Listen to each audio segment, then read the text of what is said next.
안녕하십니까. 대기업 시청자 그리고 SY 주주 여러분들. 저는 SY와 관련돼서 여러분들이 투자하시면서 알아야 되는 중요한 이슈와 주가 영향을 미칠 만한 요소들 하나하나 알려드리는 멘토 이준욱입니다. 자, SY 하게 되면 이 국내 1위 샌드위치 패널 회사입니다. 말 그대로 이 건설 건물에 올리는 자재 기업 중에 하나다라고 보시면 될 것 같은데, 저는 이 종목이 향후에 이 재건 대장주의 역할을 할 종목이지 않나 좀 이런 생각이 드는데요. 그래서 이와 관련된 이야기를 좀 함께 해보도록 하겠고, 이어서 최근에 이 재건주들의 흐름이 굉장히 긍정적으로 나타내고 있습니다. 제가 24년도 1월 달부터 이 미국 대선의 기점으로 많은 변화가 양상이 될 것이다 라고 또 설명을 드렸었는데, 이와 관련된 이슈 또 무엇이 있는지, 그리고 앞으로에 대한 재료까지 전반적으로 오늘 함께 알아보는 시간 가져보도록 하겠습니다. 자, 우선 이 회사 같은 경우에는 뭐 여러 가지 이유가 있겠지만, 특히 현지 업체에다가 공장 설립을 추진한다는 뉴스가 앞전 23년도에 들려오기도 했었습니다. 그래서 그때 당시에 또 한 차례 재건이 바람이 좀 불기도 했었는데, 결국에는 우크라이나 현지에 건자재 공장을 건설한다라는 것은 향후에 현지 우크라이나의 건설이 재건이 시작될 때 이 회사가 직접적으로 매출을 끌어올릴 수 있는 수혜 기업 중에 하나다라는 겁니다. 대부분 재건 관련주들이 어떤 테마에 의해서 움직일 때 이 회사는 실체가 있는 기업이 될 수 있다는 점 우리가 한 가지 알고 계셔야 될 것 같고요. 그렇기 때문에 이 재건 관련 대장주가 향후에 될 수 있다라는 저의 어떤 개인적인 생각입니다. 자, 그리고 차트로 들어와서 보게 되면 최근에 이 SG라는 종목이 이 우크라이나 현지의 도로 10년간 4조 규모의 계약을 맺게 되면서, 여기서도 현지에서 공장 설립을 하게 되면서 앞으로 이 관련주를 엮이게 되면서 주가가 굉장히 크게 올랐습니다. 그리고 지금도 현재 주가가 크게 올라가고 있는 상황인데, 결국에는 뭐 재건 테마라고 하면 많은 종목들이 있겠지만, 현지에서 공장이 있다거나 정말로 납품을 할 수 있는 기업들이 옥석 가리기로 추후에 올라갈 가능성이 굉장히 높다라는 점 알고 계시면 좋을 것 같습니다. 그래서 차트로 보게 되면 현재 한 차례 1월달 24년도 1월달 3월달에 푸틴이 종전하자 휴전하자라는 이야기 때문에 좀 상승이 나왔고, 그동안 이 박스권 형태를 만들면서 한 차례 좀 갇혀있는 흐름이었는데, 결국에는 이 박스권 단기적으로 좀 돌파를 하게 되면서 현재는 긍정적인 모습을 계속 나타내고 있습니다.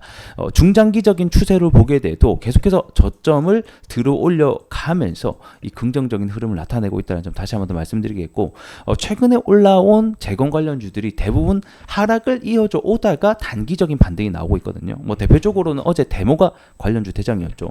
이런 식으로 내려가면서 중간에 올라왔던 흐름이 아니라, SY 같은 경우에는 중장기적인 추세는 계속 올라가면서 거기 안에서 단기적인 추세까지 좀 되돌아 나가는 긍정적인 흐름들이 계속해서 나타나고 있다는 점이고, 무엇보다 거래대금 자체가 이 종목은 한번 크게 터질 때마다 2천억, 3천억까지의 큰 자금이 들어오기 때문에 그만큼 향후에 폭발적인 시세, 그리고 다시 한 번 더 정고점을 돌파할 확률도 다분한 종목이지 않나, 이런 생각도 듭니다.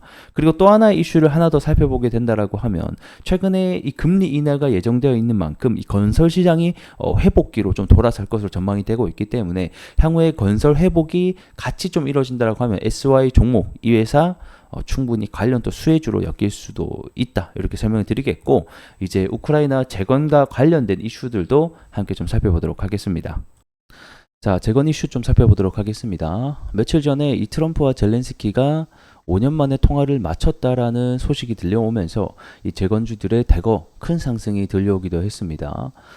말 그대로 이 종전에 대한 방안을 논의했다라고 하면서, 이 재집권하게 되면 24시간 안에 전쟁을 끝낼 수 있다라는 이 트럼프의 발언이 결국에는 현재 트럼프의 당선 가능성이 높아지게 되면서 현재는 좀 정책주로 엮여 있습니다. 제가 올해 초부터 계속해서 1월 달부터 말씀을 드렸습니다. 재건주 이번 미국 대선의 기점으로 인해서 많은 양상이 달라질 수 있다. 특히 트럼프 같은 경우에는 이 재건을 시작, 그리고 종전을 하겠다라는 발언이 앞전부터 있었기 때문에 정책주로 움직일 가능성이 높다라고 계속해서 설명을 드렸는데, 어떤 저의 예견대로 좀 가고 있는 것이 아닌가라는 또 생각이 드네요. 자, 그러면서 이 종전에 대한 계획을 어느 정도 얘기를 했다라고 하면서, 이 젤렌스키 역시 러시아와 협상할 의향을 트럼프에게 밝혔다라고 합니다. 이 젤렌스키 같은 경우는 사실 이 러시아와 협상을 하지 않겠다, 너희가 군대 철수하고 그 다음에 석방 다 하고 뭐 이렇게 영토 다 돌려주기 전까지는 협상하지 않겠다라고 지속적으로 밝혀왔었는데, 이 트럼프 같은 경우에는 이 무기 지원도 하지 않고 우크라이나에 대해서 그 다음에 전쟁을 끝내겠다라는 계속 이 압박을 넣고 있다 보니까 젤렌스키가 처음으로 러시아와 협상을 할 것이다라는 소식이 최근에 조금 들려오게 되면서 재건주들에게는 또 한층 더 기대감을 불어넣는 작용들이 계속해서 들려오고 있습니다. 그래서 아직까지는 구체적으로 어떤 식으로 전쟁을 끝낼지는 나온 것이 없지만, 어쨌든 간에 이런 통화를 마쳤다라는 것 자체가 이 전쟁을 끝내기 위한 포석을 계속해서 두고 있다라는 것 자체가 이 재건주에게는 호재로 적용이 된다라고 보시면 될 것 같고요.